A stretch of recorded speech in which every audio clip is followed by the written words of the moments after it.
Welcome to Autism Knows No Borders. Discover what's possible when people impacted by autism inspire change and build community. Together with the Global Autism Project, here's your host, Rachel Harmon.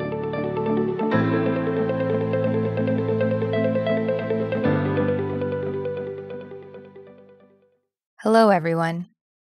I have a special announcement. Last week's guest, Joy Johnson, is currently offering free social stories to help children with autism better understand racial inequality and the current protests taking place across the U.S. As a behavior specialist, Joy has also created the Black Spectrum Fund, which allows her to provide services free of charge to Black autistic children and adults. To download her social stories and make a donation to this important cause, please visit joyfjohnson.com. Today's guest is Katerina Cizkova. Katerina is a psychologist and a clinical director at ABA Centrum, an autism center in Prague, Czech Republic. The Global Autism Project partnered with ABA Centrum in 2016. We have since sent 9 SkillCorps volunteer teams to provide sustainable hands-on training. Katerina and I worked closely together last year as she was completing the supervision hours required by the Behavior Analyst Certification Board, or BACB. She is doing amazing work at ABA Centrum, and I am so proud to know her as a partner, colleague, and friend. In this conversation, we discuss the types of services available for individuals with autism in Czech Republic, the potential harm of implementing interventions that are not evidence-based, and some of the ethical considerations to review when designing programs. Katerina is passionate about applied behavior analysis, or ABA. She talks about how she became involved in the field, why she thinks ABA is sometimes misunderstood by parents and professionals, and how she views the changes to the BACB's international credentialing. At the time of recording, on April 23rd, ABA Centrum was closed due to the COVID-19 pandemic. Katerina describes the center's transition to online services and how they keep parents engaged from a distance. In this episode, discover what's possible when someone fosters motivation by encouraging autonomy. For more information about Katerina and ABA Centrum, please visit our show notes at autismknowsnoborders.com. And now, I present you Katerina Cizkova. Hi, Katerina. Welcome to Autism Knows No Borders. Hi, thanks for the invitation. I'm so excited to have you here because I really admire your work ethic and how dedicated you are to your students, families, and the field of ABA in general. Oh, thank you. It's very easy to be dedicated to such an amazing field and the students and everyone involved. We'll come back to the work you do and the partnership with the Global Autism Project. But first, could you explain the attitudes and understanding of autism in Czech Republic? So I think over the last couple of years, the change has been pretty incredible. Originally, I'm a psychologist, and during my studies, I didn't hear all that much about autism, absolutely nothing about ABA. And I think generally the ideas about autism were very much related to the way it was shown on media. So people imagined either someone who's extremely intelligent or brilliant in some way, or someone who's just screaming and hitting their head against the wall. And not only people who never met with people with disabilities, but also professionals from different fields. And in the last couple of years, also thanks to the whole ABA initiative, and definitely thanks to the parents of children with autism who were getting extremely upset about the lack of services. They were louder and louder, and it was not possible to overhear them, really. Because Czech Republic has 10 million people, and the current estimation is that there is somewhere between 100,000 and 200,000 people with autism, which is a lot. It's not a small community. And the services are absolutely inappropriate, or they were absolutely inappropriate. And now with the issue of autism becoming sort of a celebrity, There were some movies made and articles written about the taboo of severe autism, but also about Asperger's syndrome and some lighter forms of autism spectrum disorders. People started noticing. And now when I talk even to people who never met anyone with autism or they are not aware of it, they know very well of autism, and they are usually also aware of the full spectrum of symptoms. What kind of services are available to children from the moment that they're diagnosed? I think if the families get to the point where the child gets diagnosed, they already are pretty successful, because getting the diagnosis or the official diagnostics is still pretty difficult. There is a lack of practitioners or lack of clinicians and psychiatrists. And usually when the parents get the first suspicion something might go wrong, it can take even a year or a year and a half before they actually get the official diagnosis, which is one of the main problems, because then we're wasting all the time we might be already using for some work. When the child gets diagnosed, there are some options for the families, including some early care services and psychologists who might even have quite a lot of experience with autistic children. But generally, their capacities are extremely full. And even the early care services, they can only come to the families once a month for 1 or 2 hours.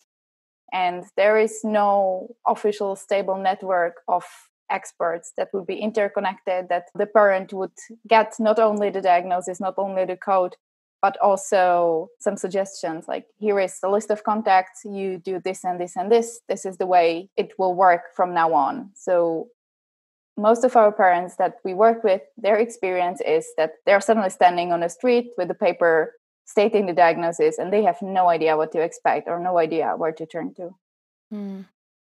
How are parents paying for services? Is it out of pocket, or is there any funding from the government?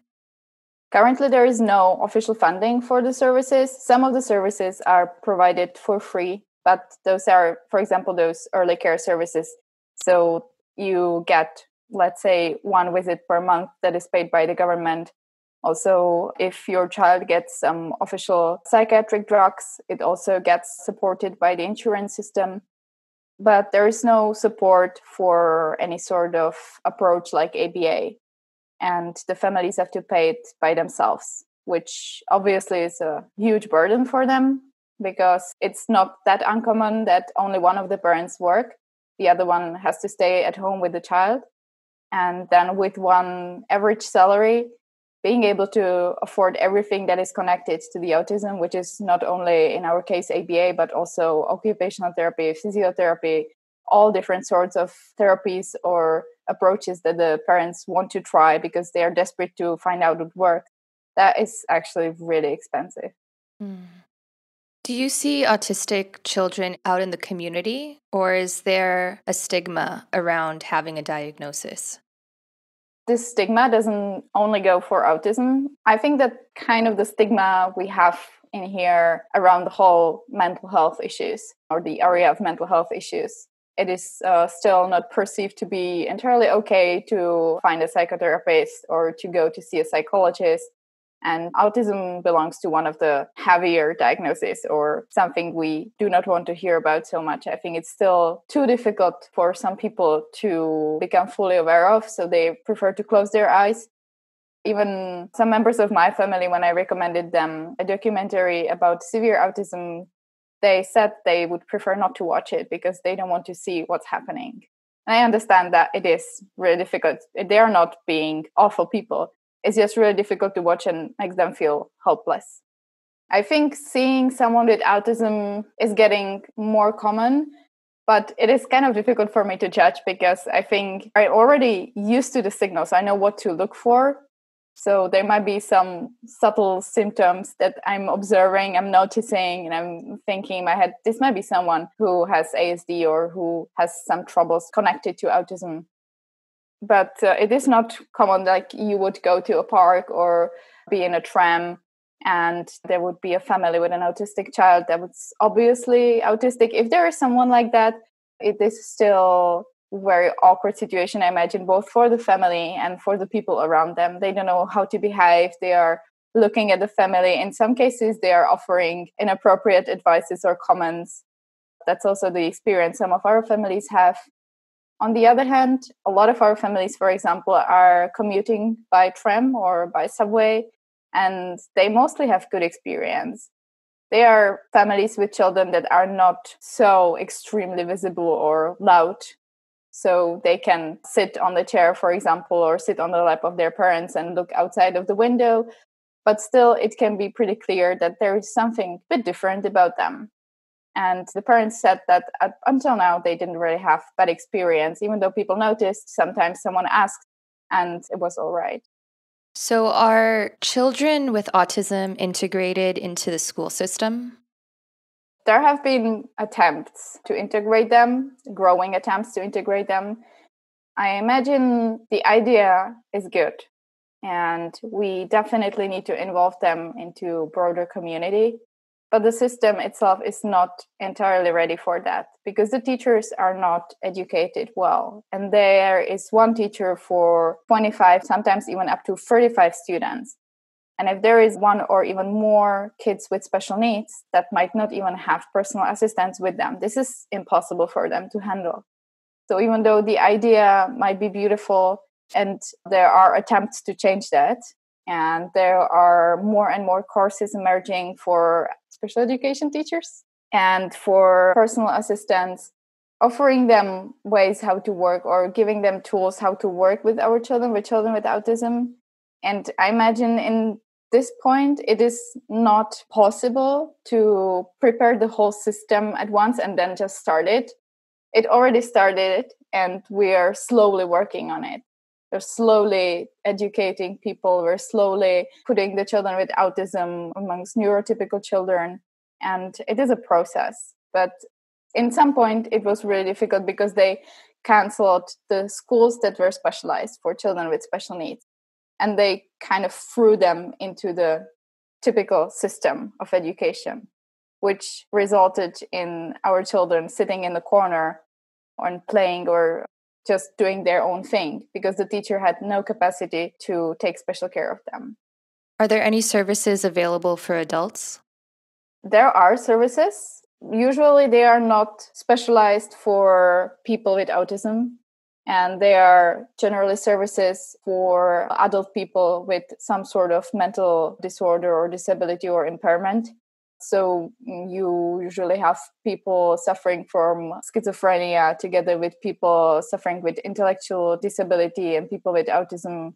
And they are providing some protected environment where they can learn some basic life skills, work on their social skills, and attend some group therapies and so on. But mostly they are for higher functioning individuals, I would say. There is extreme lack of really good services for adult people with more severe disabilities. And those usually end up under heavy medication or in psychiatric hospitals, but not living a very dignified lives. Unfortunately, that's the case in many places around the world. People don't really have a place to go, and so they're put in these institutions and forgotten about, sadly. Yeah. One of the documentaries I was talking about that actually was a breakthrough in the field of autism was Children of the Full Moon. It was done a couple of years ago, and it was done by a journalist whose daughter has a severe autism. And he was the first one to talk publicly about how the system is failing those families, that there is no support for them, no financial support, but also no services that could make life a bit easier for them, take care of the child for a little bit. Back then, there was only one residential center for people with ASDs where they could actually stay, where they could actually live. I think the capacity was somewhere around 20 people. They had a huge waiting list of people who wanted to get in. And it was literally not possible because those people were there for their whole lives. I'm not sure how has the situation changed for adult clients by now because I work mostly with children from the age 3 to 9. But I don't think it changed that much. Mm-hmm. We'll be sure to share a link to that documentary in the show notes so people can watch it. I really recommend it. Katerina, how did you begin working with this population? When I started studying psychology, or even before I started studying psychology, I wanted to make sure the job is right for me. I didn't know how difficult it might get. And I wanted to experience working with population with some sort of impairment or disability. So I started an internship at the psychiatric clinics. And I was there for over 2 years. And maybe 6 or 7 months of that time, I was working at the children's ward of the psychiatry hospital. And most of the clients there were children with ASDs and their parents. And I found them incredibly sweet. I don't know. I still can't really describe what is it about our children that is so charming. But they were obviously so sweet, so innocent, so good, and just having difficult times. And so were their parents. They were really dedicated and they loved their children, and they were just really tired and sometimes desperate. And the child psychiatrist I was working with, she was amazing, and she was actually trying to help those families as much as she could. She was talking to them and taking time to let the parents have some free time for themselves. Still, there was not much she could do because it was not even in Prague back then. And I don't think anyone heard about ABA in that small town or at that psychiatric clinic back then.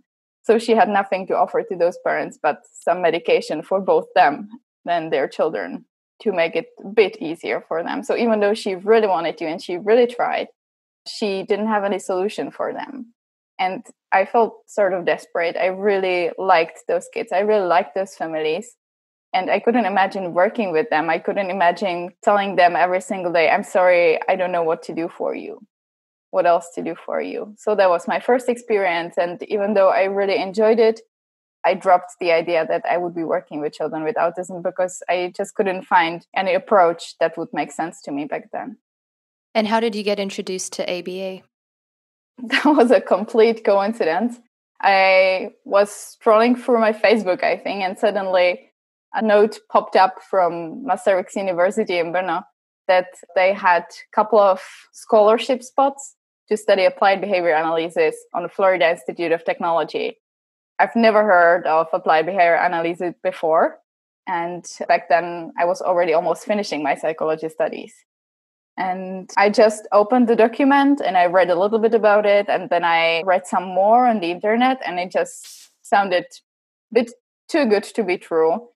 And I was wondering, how come I've never heard about this method? How come I've never heard about something that has decades of research and is so common in the US, for example? So I just tried my luck. I applied and I got the scholarship, and that's how it all began. Wow. What are the chances you would have had something land in your lap that you ended up dedicating your whole life to? Right, yes.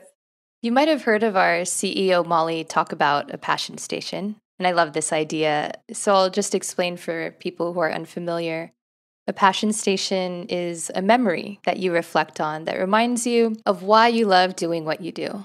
It could be related to a specific person or event. It's something that inspires or moves you. And sometimes in our work, we may feel stuck in a lack of motivation or energy. We may feel tired or burnt out. We may even question if we're on the right path for what we're trying to accomplish. It's in these moments that we need to visit our passion station and fill up, like a refuel of passion. So, Katerina, what is your passion station?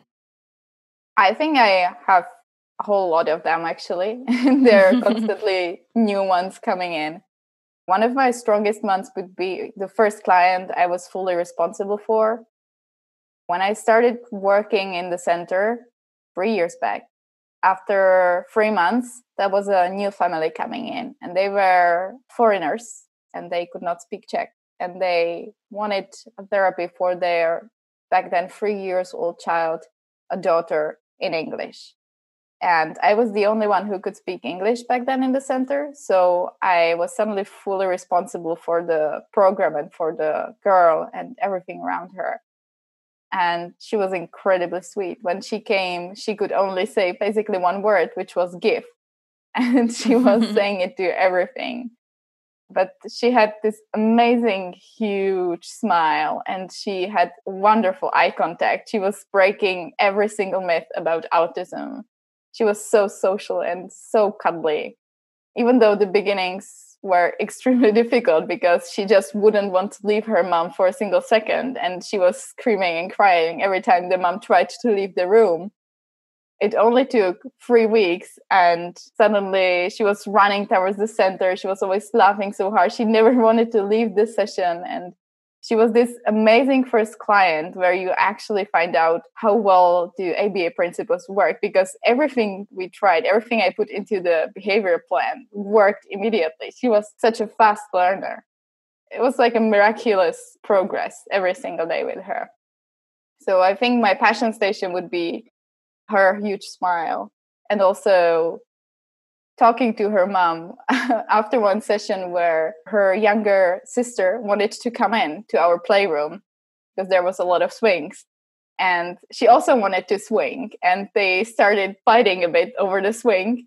And I started handling both of them. And I taught both of them to wait and to mount or to ask for swinging in like 2 minutes. It was super easy. And the mom was standing there. She was looking at me and she said, I just want to take you with me. I want to take you to my pocket and bring you with us home.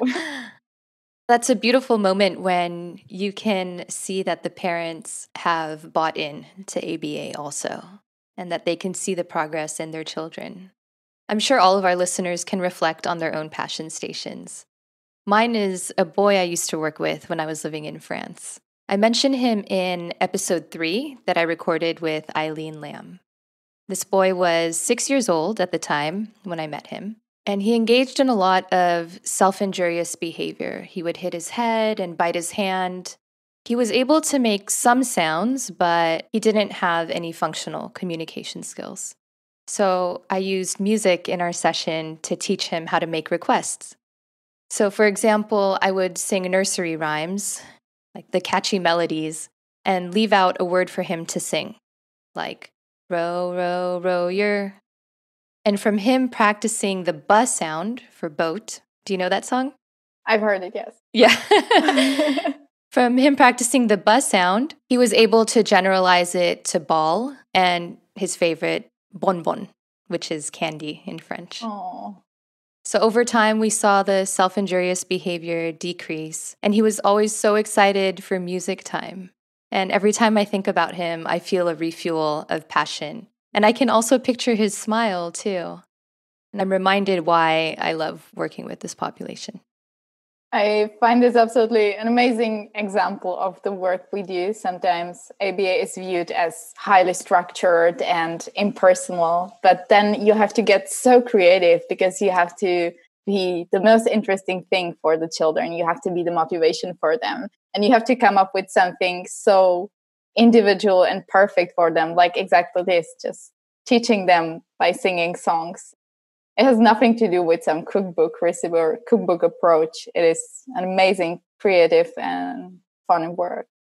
Yeah, ABA has come a long way since the old days of very rigid, structured teaching.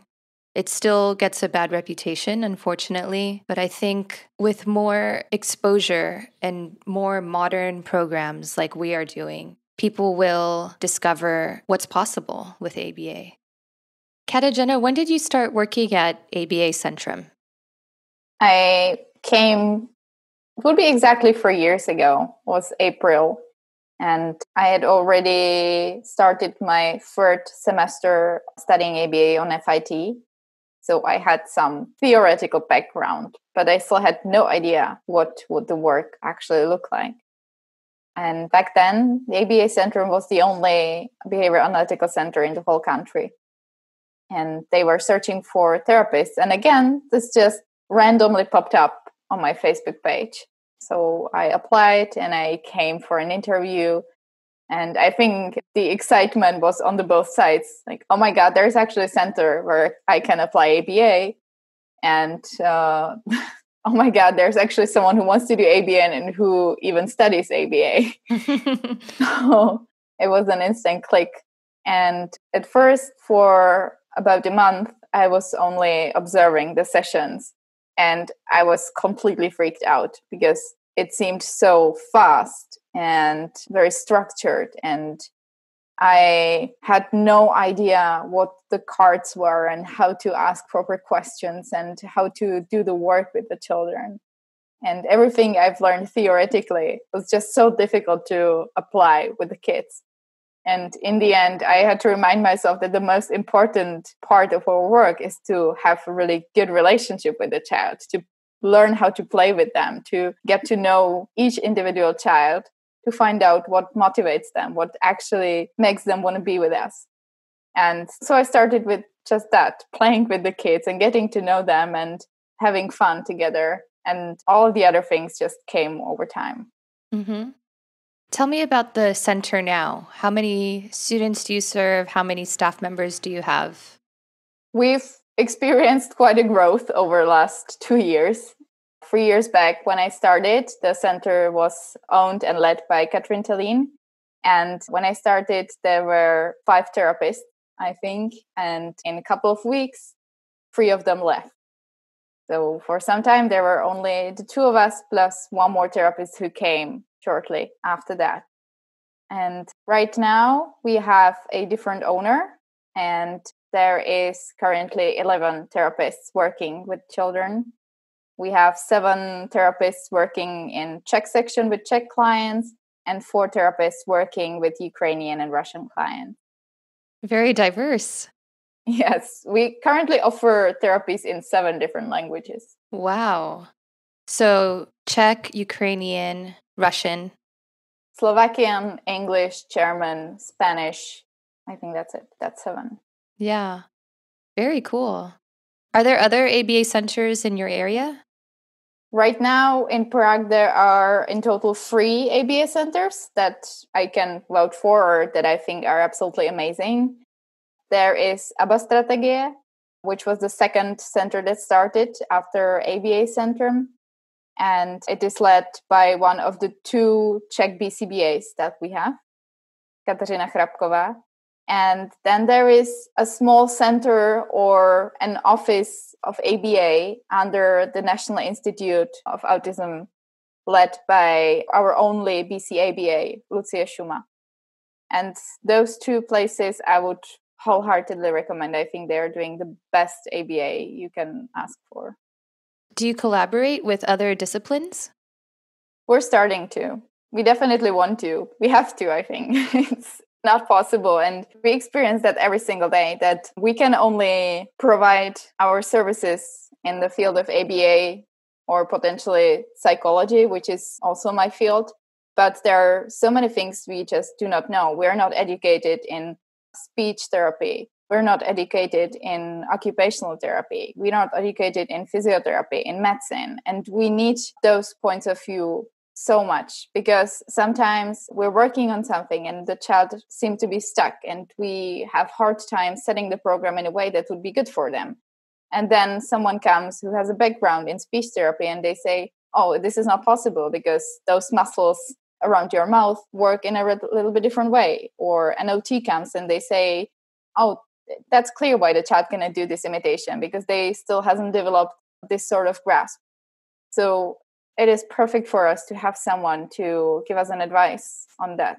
So we started collaboration, and currently, or after the COVID crisis passes, we have experts from the fields of speech therapy, occupational therapy, and physiotherapy coming into the center regularly, and they check our kids. They help us create the most efficient program from all different points of view. It's really great to hear that you're starting to collaborate with other professionals. Unfortunately, from my experience, I've come across a lot of ABA practitioners who can sometimes get in their head and think that ABA is the only way to do things, and even look down upon other fields. And this is so toxic for what we're trying to promote. Yeah, I agree. I can't understand that. I feel completely helpless sometimes because I don't know how the physiology of the child works or so. And we all want the same thing. We want the child to develop in the best possible way. And even though ABA is very powerful, there is no way we know everything about the child and about their development. And it is so empowering to have multiple people working on the program and knowing that you're actually putting things together in a meaningful way and slowly also getting insights into the other disciplines. That I find amazing, that we teach them something about ABA that they might be using in their private practice. They teach us something about OT or about speech therapy that we might incorporate into the programs.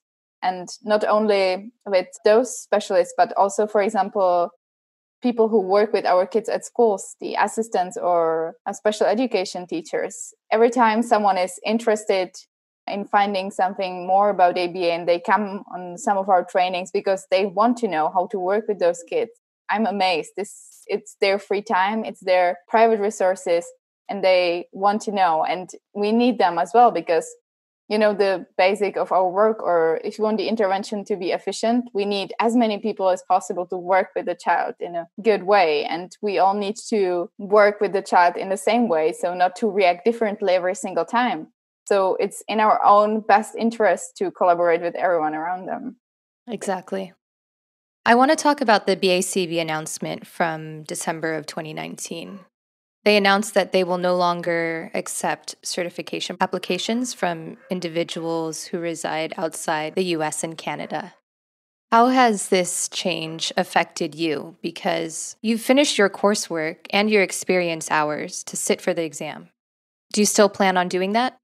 Absolutely. Well, one thing is that this won't happen until 2023. And even if it happens, I imagine the certification itself still is super important for many reasons.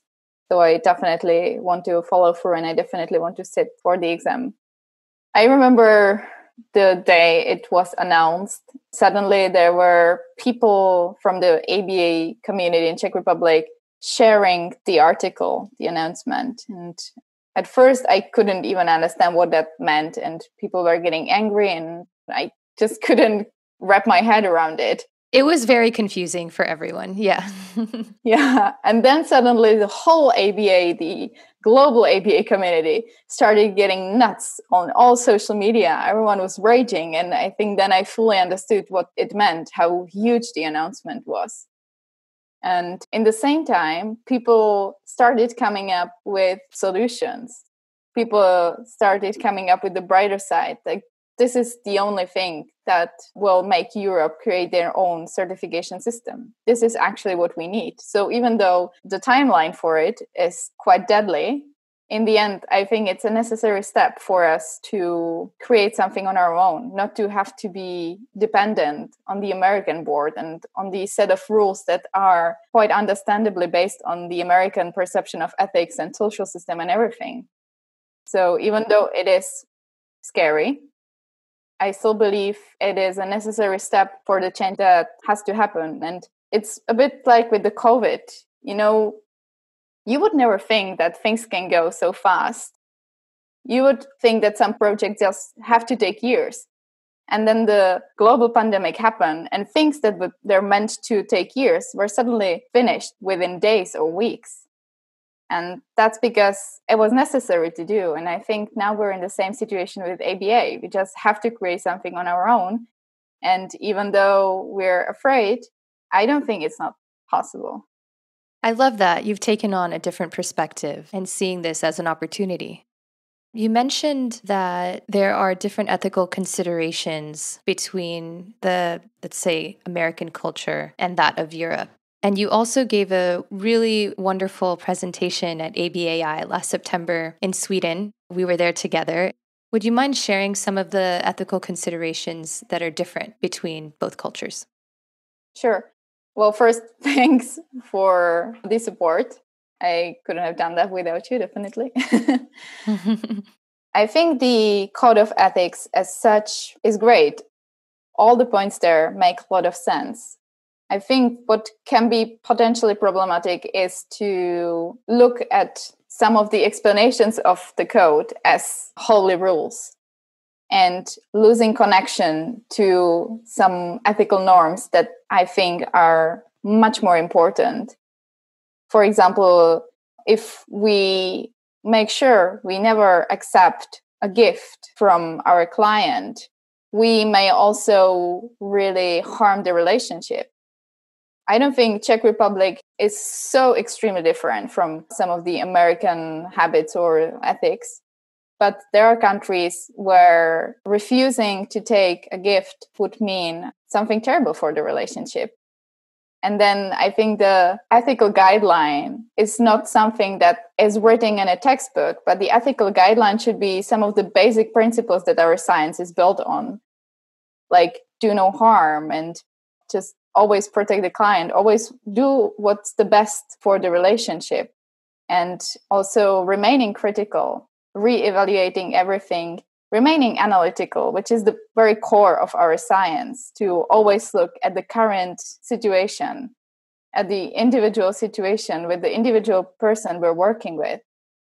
It is not possible to just have a set of rules and follow them blindly, because then we might end up doing something ethical on the surface, but actually causing a lot of harm. Exactly. I understand that it is so important for Europe to create their own certification board.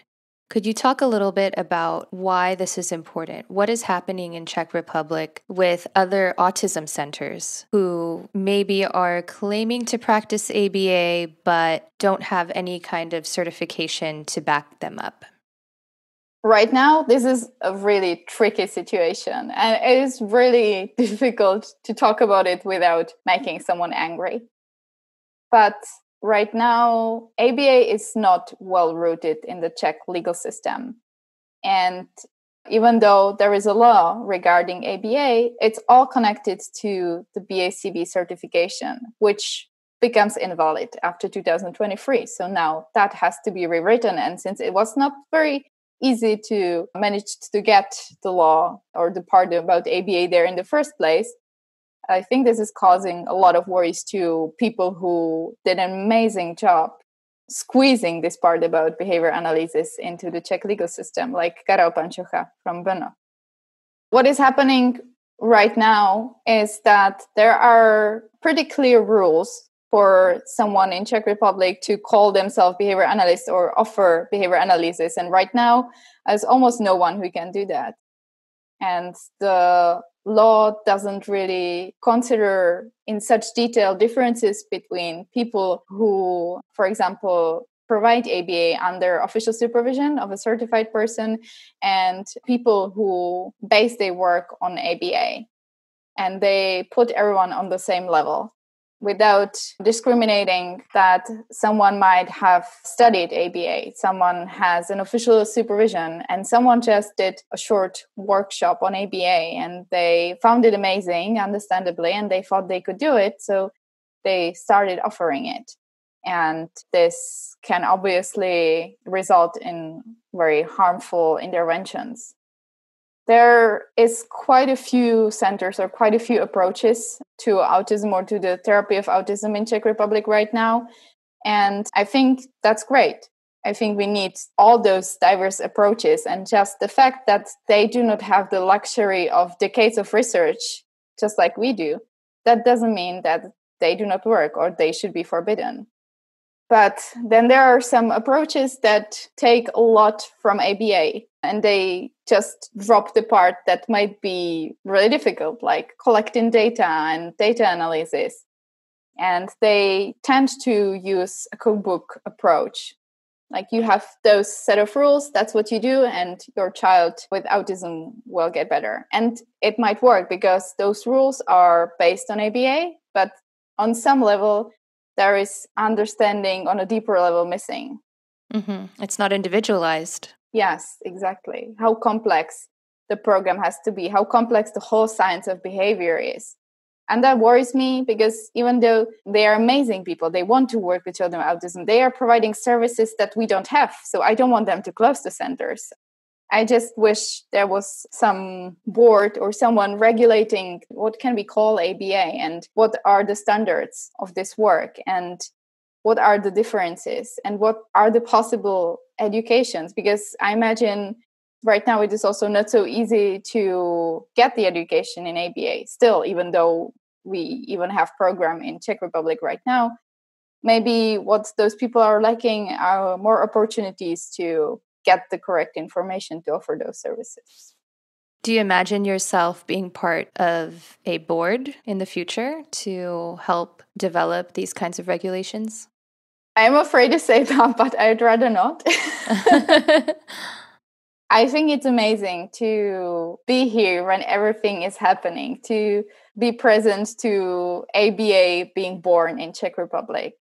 And I'm super grateful because there are only a couple of people right now doing ABA, and they are all absolutely amazing. They're dedicated. They want to change the world for the better.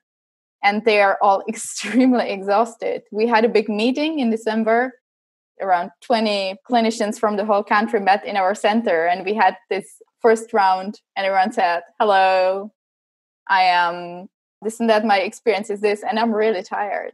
And even though our work is amazing because we get instant feedback, we get those smiles and this huge progress of our children, and the parents, talking to the parents is also great. It is kind of a easy way to burn out, to do too much.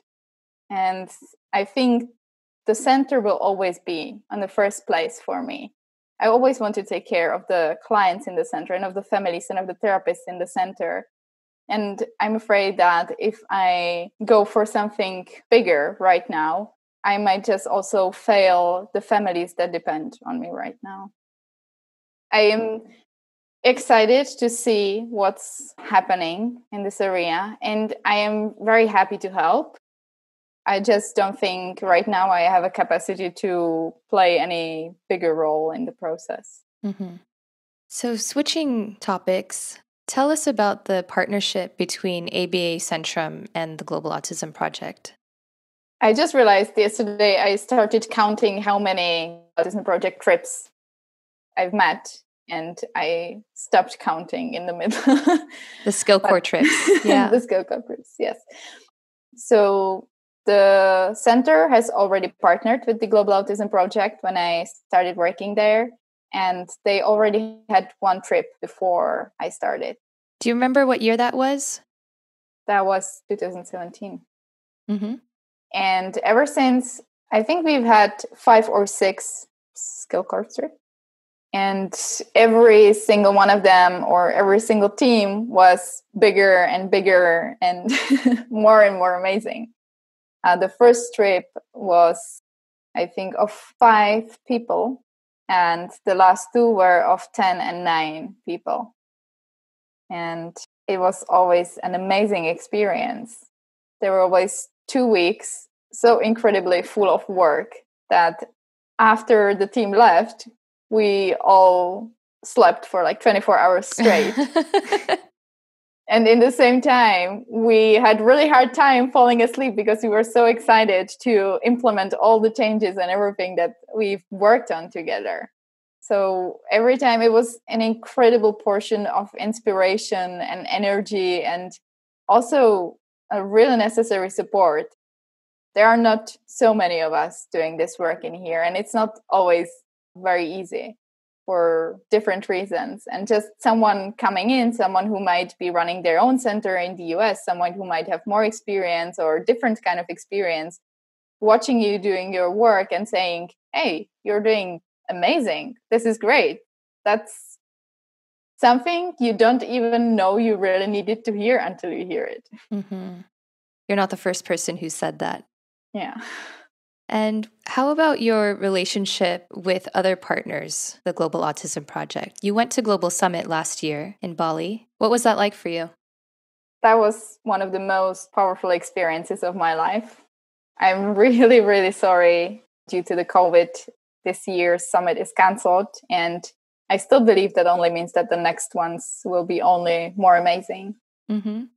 Before the summit, I knew about the other partners, and I knew about the countries where Global Autism Project was working, and we did one little project together when we put together a map about ABA and autism around the world for April as the month of autism awareness last year. But that was pretty much it. I had no idea what the people were like. And then suddenly we were all together in Bali, this tiny little beautiful island. And there were, 80 people, everyone wholeheartedly devoted to autism.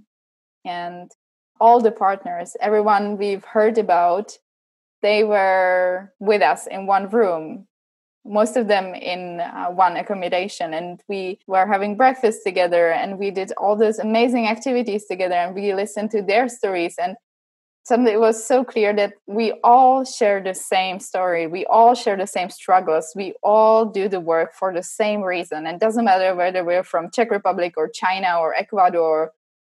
It was beautiful. It was one of the most uplifting experiences. And sometimes I still have a hard time believing that I could be a part of. Mm-hmm. And it's really great that we've kept in touch even through these times when some of our partners have had to shut down their centers.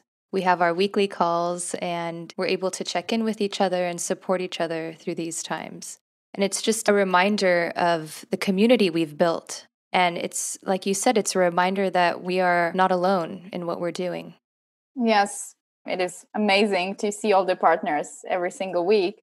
And even though those are super hard times, again, these people are one of the strongest people and most inspiring people I've ever met. And when I talk to them every week, even though the situation is awful in some of those countries, there is still so much hope and support happening. Yeah, it's very inspirational to hear how people are overcoming these challenges. All right, Katerina, I'd like to go back to ABA Centrum. You run a very impressive parent training program there. Could you tell us a little bit of how you came up with the plan and how it's implemented? Our parent training has been quite a journey, actually. When I started in the center, there was no parent training. We just took the child from the parent and we worked with them because we didn't want to waste any more time. The parents came, the child was already 4 or 5 years old, they were desperate, and we said, okay, let's do it right now. And slowly we realized that's not really possible. For one thing, the parents didn't understand why we do what we do. Why is it necessary? Why do we play so much with the children? Why do they pay so much money for us playing with their children? And in the same time, it only meant that the child would get 4 to 6 hours of ABA weekly, which is very little. And the parents had no idea how to work with them at home. And we realized that training the parents, teaching them how to work with the children is actually the only possible way how to provide those kids those necessary 25 to 40 hours of therapy every week. It doesn't mean they have to pay incredible amount of money for us to take care of their child every single day. It means that we can take those perfectly understandable and highly logical procedures that ABA has, and we can explain them to the parents, and we can create a program for them to help them apply them in their natural setting. And that way they can be teaching every single minute of the day. Because it's really about learning to spot the opportunities and creating the opportunities and providing the right help to the child. Or what we found out mostly is to stop helping the child so much, because they can get so independent just by the parents stopping doing the things for them. And slowly we were developing more and more trainings and adding more trainings.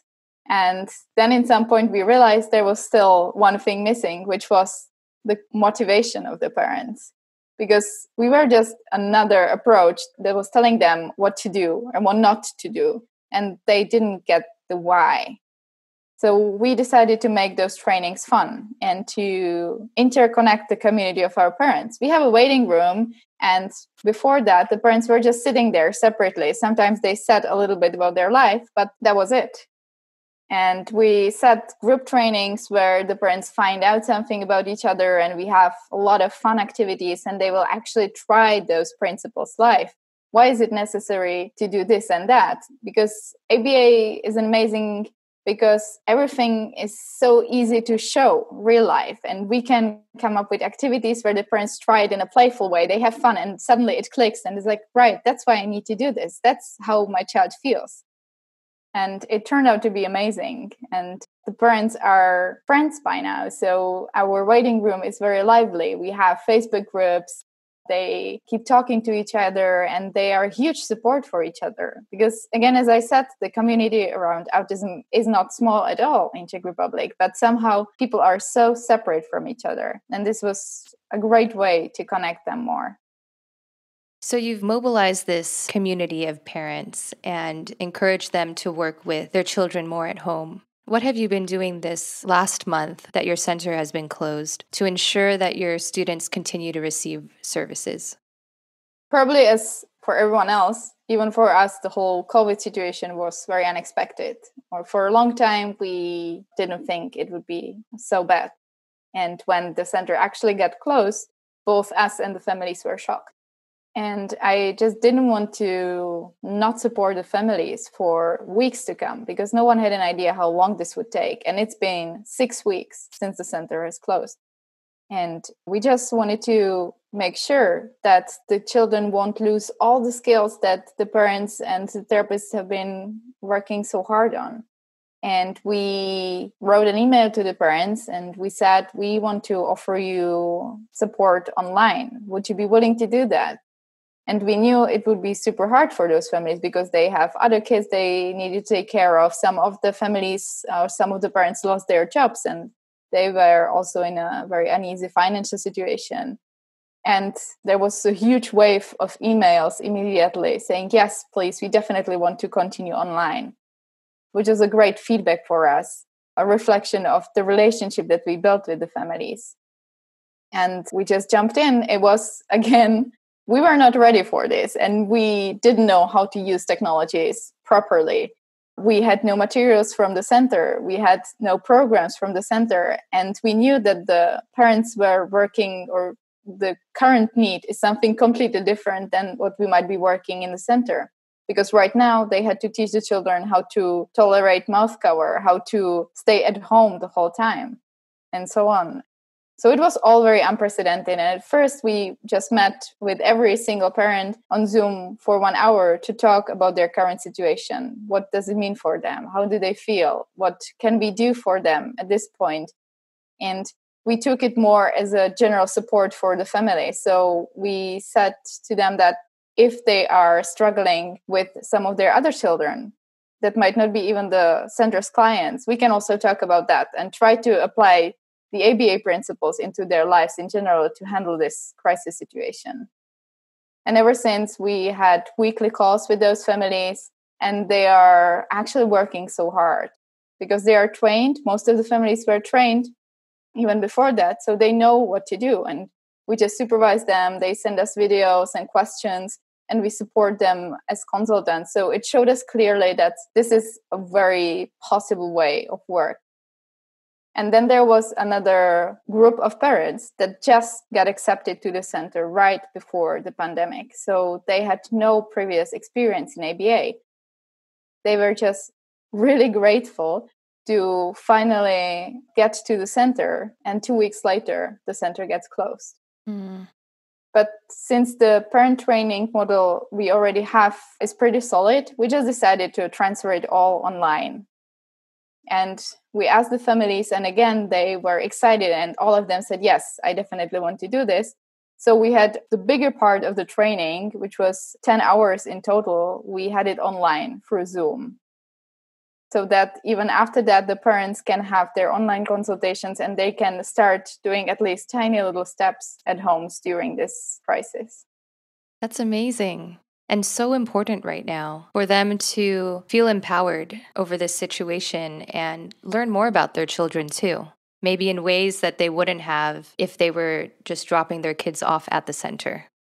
Exactly. That's what we said, that in a way it's perfect timing because some of the parents were still reluctant to actually transfer our teachings into the natural environment. And now there was nothing else to do. And this also turned out to be a perfect time to build really good daily living skills and support the children in independency because the parents just had to take care of the whole household. They had to work. They had other kids to take care of. So the kids had to be independent. And now they were forced to apply those principles that they already know so well. And in a way, I think it helped us to move on with some of the skills we might not have so much time in the center, or we would not be even working on in the center. Mm-hmm. And what is the current situation in Czech Republic? You are opening your center again soon, right? Yes, we are reopening in just 4 days. I think we were really lucky, especially when I actually listen to the other partners all around the world on our weekly calls. I always think that the Czech Republic handled the situation really well. And everything should be going back to normal pretty soon. This week, there is a major study going on where they're randomly testing people to see what part of the population already did have the virus. And so far, it seems to be really good. So the estimations are within 2 to 3 weeks, everything should be pretty much back to normal. That's such good news. And just to give a reference for the listeners, we're recording this on April 23rd. So I hope all goes as planned for you and you can open on time. Yeah, thank you. We hope so too. I mean, no one knows what the release of those rules will cause, but by now, I think we're pretty confident that even if we have to go back to the online version of our center, we can definitely handle that. Mm-hmm. All right, Katerina, we're going to have to wrap up here in a little bit, but I just wanted to close with one last question. Do you have any advice for other supervisors who may be struggling at this time to keep their team morale high? I think my main piece of advice would be to involve them. At first, when the crisis happened, there was so much to do on a practical level. Emailing, scheduling, creating tables and graphs. And I was worried that if I asked my team to do this, they will hate it because, they came to the center to work with children, not to do administrative tasks. And then I remembered this is something we went through together on our regional summit last year. And that people actually want the responsibility and it is not bad to delegate the tasks. So I started to involve the whole team and I asked them to do some things and everyone jumped in incredibly fast. And they got excited about the whole new online version of the center.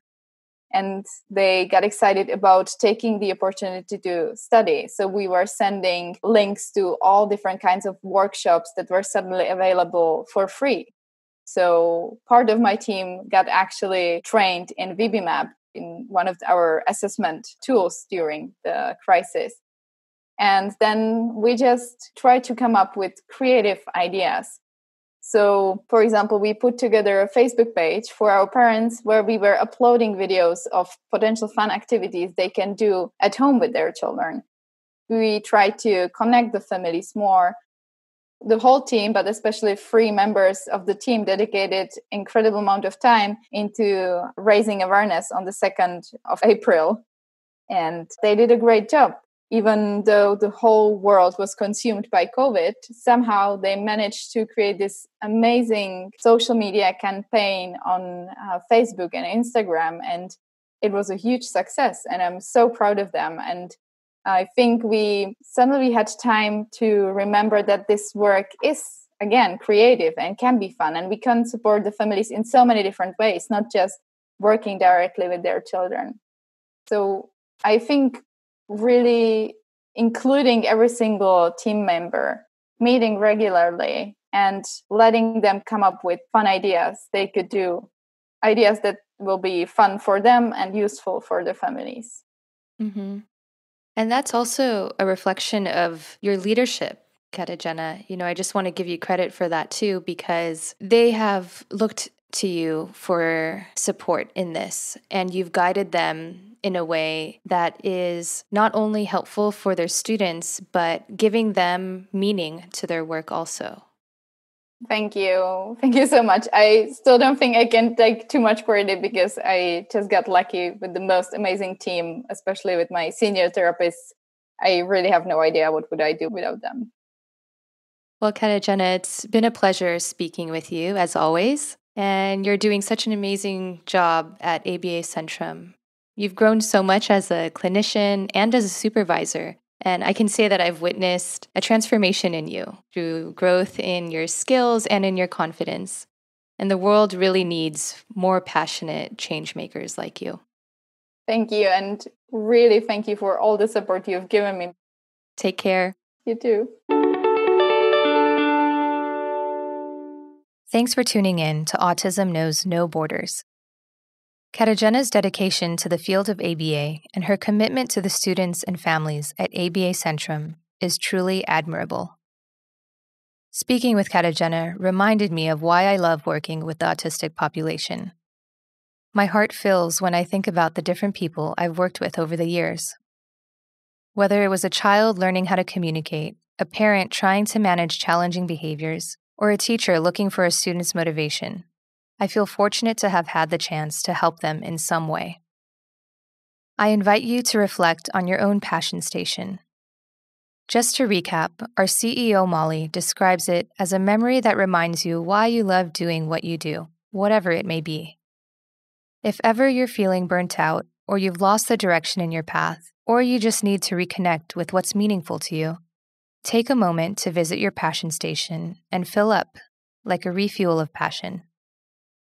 When I was working directly with clients, there were days I would come home feeling tired, lost, and confused.